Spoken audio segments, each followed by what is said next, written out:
안녕하십니까. 명불허전의 길용호입니다. 자, 요즘 전 세계적으로 한류 열풍이 정말 대단합니다. 영화, 드라마, 가요 등 문화 콘텐츠부터 화장품, TV, 휴대전화 같은 제품들까지 다양한 분야의 K컬처가 사랑을 받고 있습니다. 오늘 소개할 이분은요, 가장 한국적인 디자인으로 패션 한류를 주도하고 있는 분입니다. 국민 디자이너 이상봉 씨를 모시겠습니다.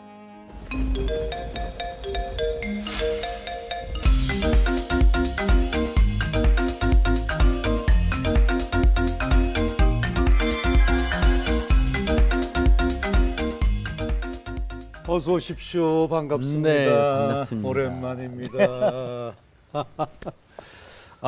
일단은 제가 뭘 갖고 다른 건 오셨어요? 넥타이 하나 가져왔어요. 한글 넥타이라서.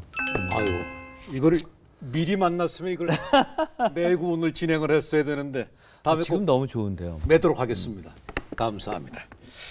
사실 디자이너 이상봉 씨하고 저는 대학 시절 청춘을 함께 보낸 친구이기도 합니다. 오랜만에 만났습니다. 제가 이루지 못한 꿈을 이렇게 멋지게 이뤄주시고 또 뭐 좋게 이제 뭐 디자이너로서 이렇게 해주셨는데 뭐 국민 배우 되셨잖아요. 멋지죠. 그렇게 말씀해 주셔서 감사하고 사실 패션 디자이너로서는 국민 디자이너이십니다. 지금도 도전하고 있는 사람이죠. 디자이너로서 아직 남아야 될 시기인 것 같아요. 조금은. 이게 항상 겸손한 말씀이시는데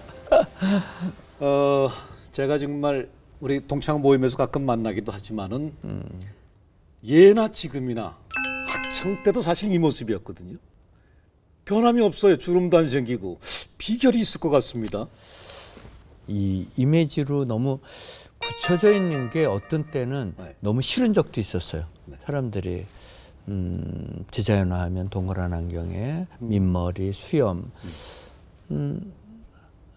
그래서 이렇게 뭐라 그럴까, 내가 굳어지는 게 싫어서 한 번은 수염을 밀은 적이 한 번 딱 있었는데 어느 친구가 무작정 쳐들어온 거예요. 고3의 학생이 사무실로 한 20년 전에.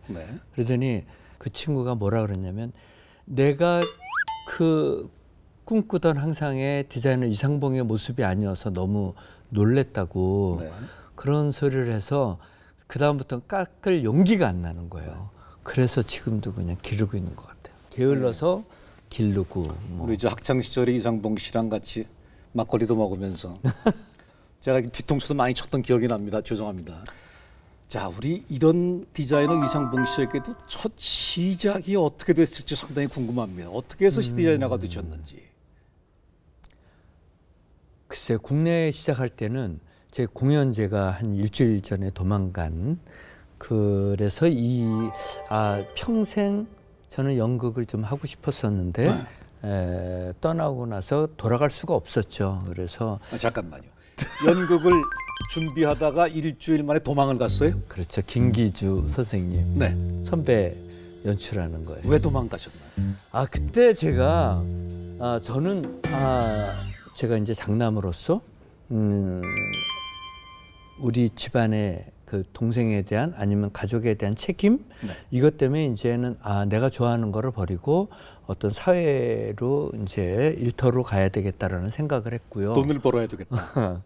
그런데 이제 핑계가 아니었나.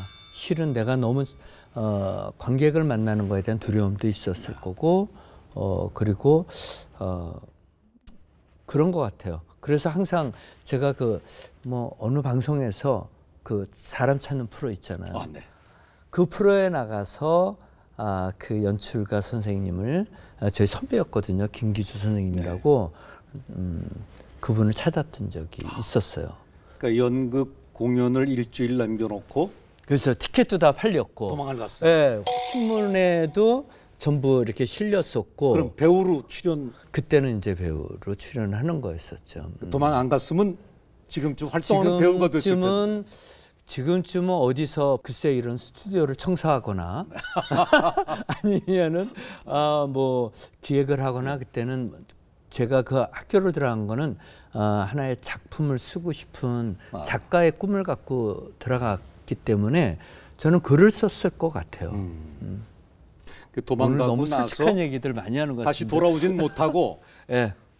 우연히 간 거를 패션을 배우기 위해서 학원을 들어가셨어요. 그렇죠. 보통 사람은 그 당시에 남자가 패션을 공부한다는 건 사실 거의 없었거든요. 근데 그렇죠. 내가 왜 패션에 관심을 갖게 됐나 그것이 궁금해서 여쭙는 겁니다. 아 제가 연극하면 맨날 늦게 가잖아요. 네. 뭐 연습하다 보면 10시, 11시, 12시 집에 이렇게 가다 보면 그 골목길에 그 미싱 소리가 들리는 거예요. 그래서 지나가면서 이제 처음 보는 친구였지만 호기심 때문에 정말 얘기를 하게 됐고 그게 생활이 되느냐고 물어봤는데 먹고 살만하다고 그랬고 그래서 저는 수선집을 차릴까 하고 먹고 살려고. 네, 먹고 살고 네. 그러면 내가 나중에 언젠가는 다시 연극판으로 돌아갈 수 있을 거야. 이 수선하면서 내가 좋아하는 거를 해야지 그런 생각으로 수선해서 시작을 돈을 했는데. 벌어서 그 돈 갖고 연극해야겠다. 그렇죠. 그랬는데 이제 디자이너가 돼버리신 건데. 그래서 저는 패션을 하면서도 한 15년, 20년까지는 뭐 직업에 대한 질문했을 때 내가 최종 이게 나의 영원한 직업이라고는 대답 못하겠다고 했어요. 언젠가는 나는 또 내가 두려우면 도망갈지도 모른다는 그런 압박감 이런 게 있었던 것 같아요. 그 본인이 패션 공부를 할 적에 내가 정말 패션에 대한 남다른 재능과 감각이 있구나라고 혹시 느끼셨습니까? 전혀요. 전혀. 근데 어떻게 이렇게 되셨어요? 글쎄요. 저는 이제 초등학교 때는 그냥 항상 모든 문예부장은 제가 계속 어렸을 때부터 했던 것 같아요.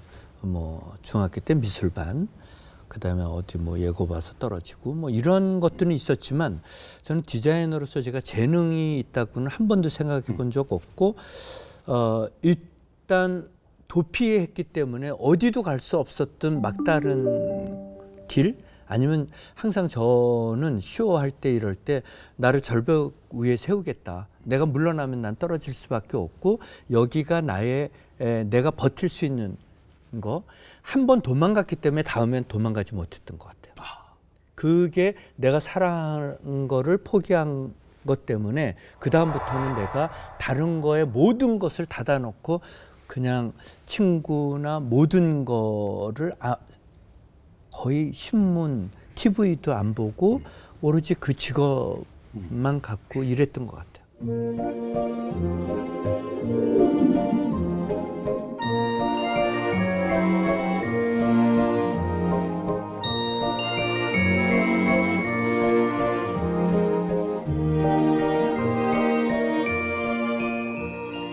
학교를 그만두고 이제 패션 학교를 가셨는데 그랬다고 이제 결정을 하셨을 적에 집안에서의 반응, 뭐 반대 이런 것들이 많았을 것 같은 느낌이 드는데요. 저는 이제 외아들이기 때문에 여자들이 많은 집안에서 외아들이라 부엌에도 못 들어가게 했었고 어디도 뭐 심지어는 뭐라 그럴까 아버님이 돌아가셨을 때도 제가 군에 있었는데 알리질 않았어요. 왕자님이었으니까. 그거보다는 네. 저한테 세상에서 어머님은 그랬던 것 같아요. 가장 좋은 것만 보게. 그래서 뭐 할머니가 이렇게 돌아가셨을 때 염할 때도 못 들어오게 했어요. 아버님이 돌아가실 때도 연락 안 하고 한 번은 그거는 기억에 남아요. 그날따라 이제 주무시는 줄 알고 마루에서 이제 이렇게 바느질을 하고 있었어요. 숙제하는 거죠. 손바느질. 근데 어머님이 안 주무시고 딱 나오다가 네. 딱 그냥 깜짝 놀란 거죠. 그때 딱 서 계셨던 것 같아요. 근데 그 순간이 정말 저도 길게 느껴지셨고 아무 말씀도 없이 도로 못 본 척하고 들어가셨을 때 그때는 저도 많은 생각을 했어요. 이게 정말 죄 지는 것 같은 그 순간을 저는 이렇게 한 번도 이렇게 잊은 적이 없어요. 어머니가 나를 바라보던 길. 근데 그 뒤로 한 번도 그런 얘기를 하신 적 없고 제 쇼를 정말 수많은 쇼를 했는데도 한 번 초대를 한 번 딱 해본 적이 있었어요. 네.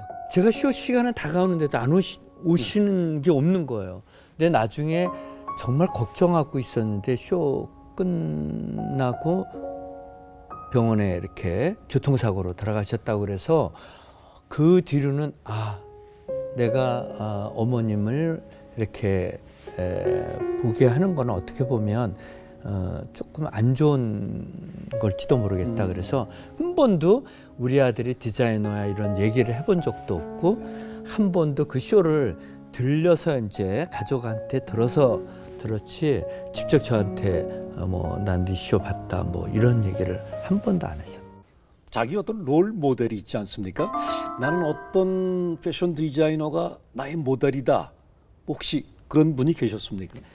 저는 나 위에 누구도 이렇게 롤 모델을 안 삼는다고 딱 얘기했던 적이 있어요. 그때는 정말 뭐라 그럴까 젊은 혈기였었고 또 한창 그냥 신인 때였기 때문에 근데 제가 정말 제가 이렇게 존경하게 된 거는 1999년도 그때 이제 프랑스에 이제 옷을 팔러 다닐 때예요. 패션쇼는 안 하고 IMF 때 이제 옷 팔러 갔을 때 우연하게 그 마지막 날 이제 시장 조사를 하는데 입상로랑 그 매장에 갔는데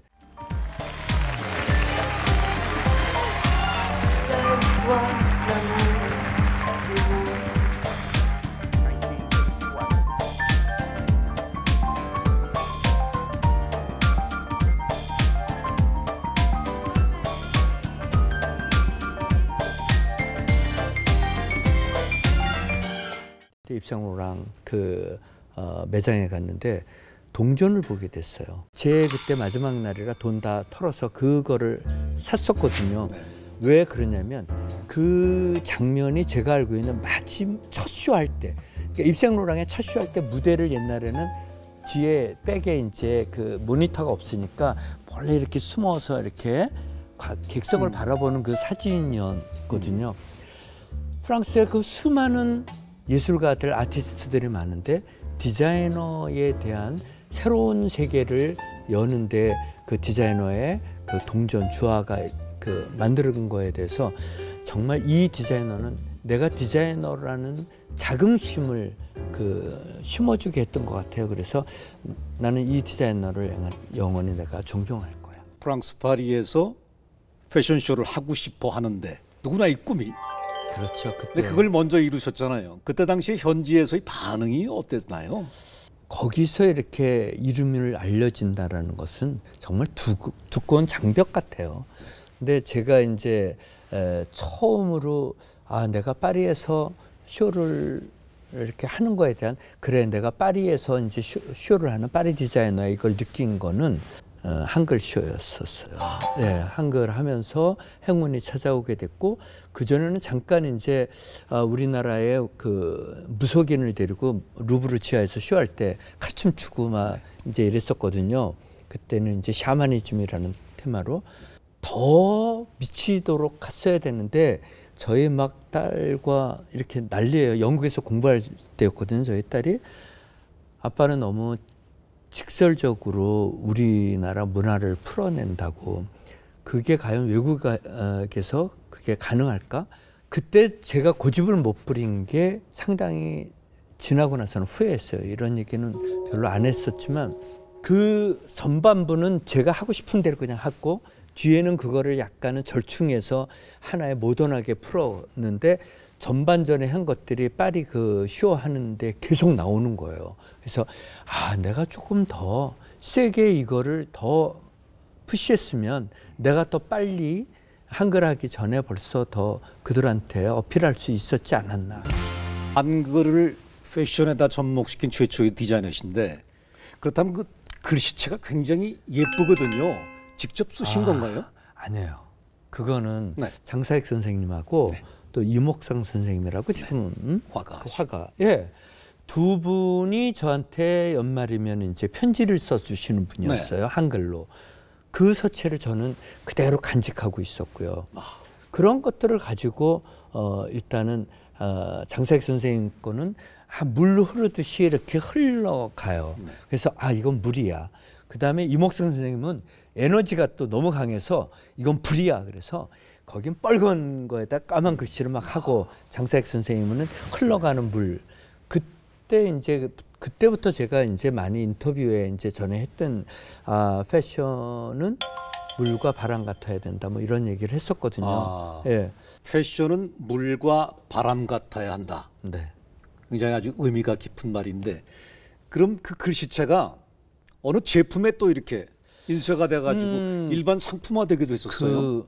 그것들은 상당히 콜라보는 제가 많이 했었는데요. 한글 하면서 행운도 많이 이제 기업하고 했었습니다.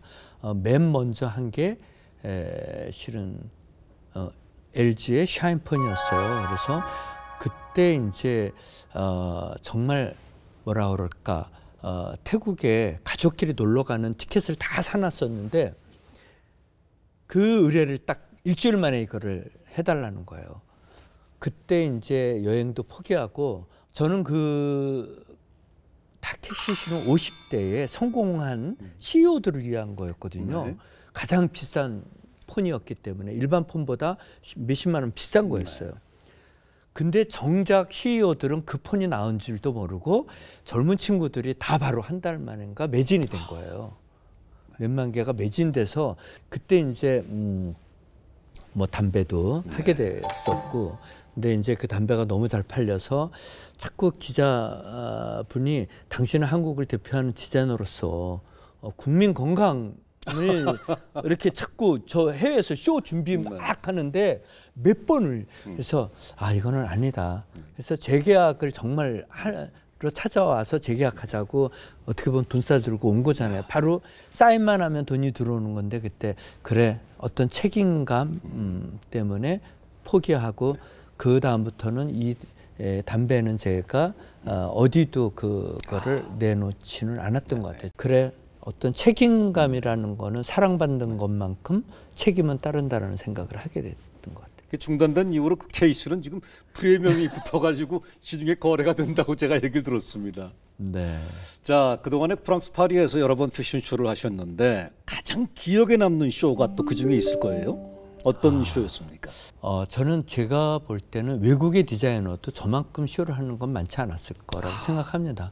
한 200번 이상 했다고 제가 생각을 하는데 어떤 때는 파리에서 하죠. 그다음에 서울도 하지만 뉴욕도 하죠. 막 1년에 보통 쇼는 패션쇼는 이제 2번 이상 하거든요.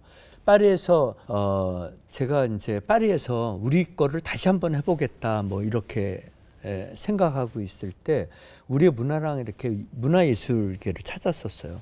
프랑스에서 가장 유명했던 사람이 누굴까 했더니 키메라였어요. 네.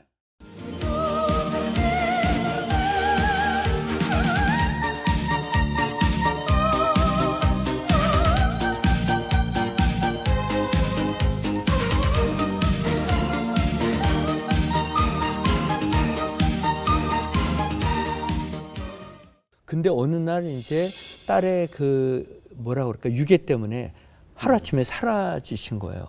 근데 20여 년 동안 이제 소식이 없어서 제가 이제 수소문에서 찾아서 내가 당신을 갖고 이 쇼의 음악을 또 당신 음악 그다음에 메시지를 당신의 어떤 쇼 그거를 한번 하고 싶다. 그래서 그분을 초대를 파리에 해서 처음으로 이제 마지막에 등장하셔갖고 패션쇼를 이렇게 노래를 불러주신 몇십 년 만에 처음으로 대중 앞에 섰다고 그러시더라고요.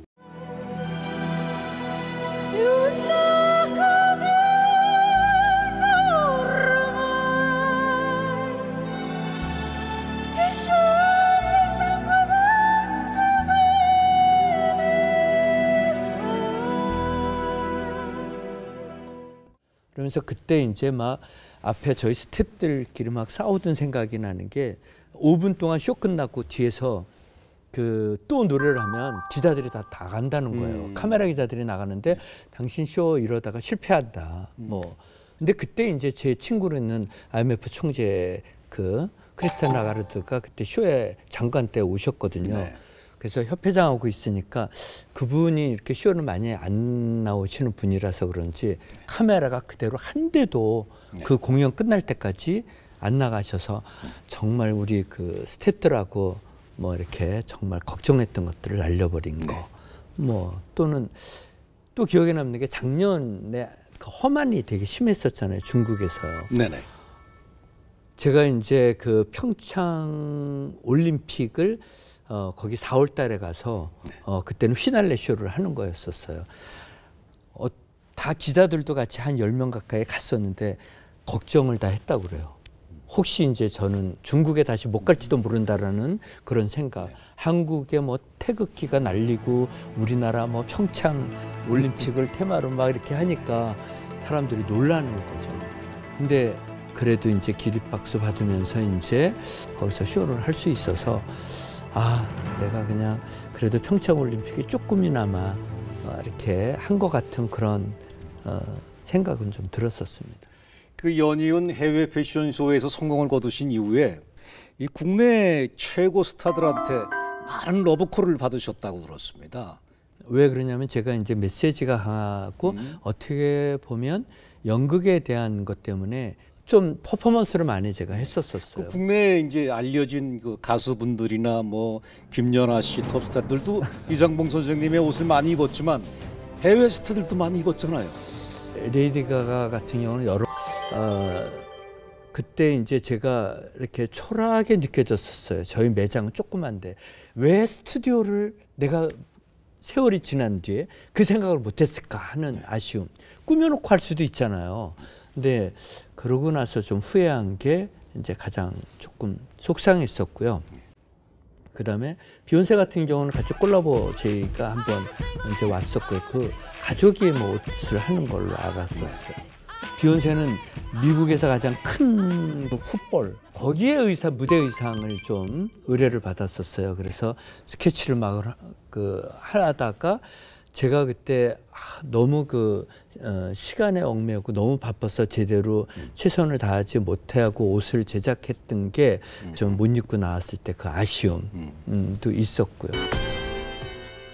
이제까지 이제 이상봉 씨의 그 패션이 한국 전통, 뭐 무속, 그다음에 글씨, 한글, 그다음에 어떤 그 애국심 뭐 이런 것들이 항상 패션에 곁들여지는데 어떤 이유에서 그렇게 제 디자인 철학이 한 번 한 거는 다시는 하지 않겠다라는 그 철학이 있었는데 또 하자는 거예요.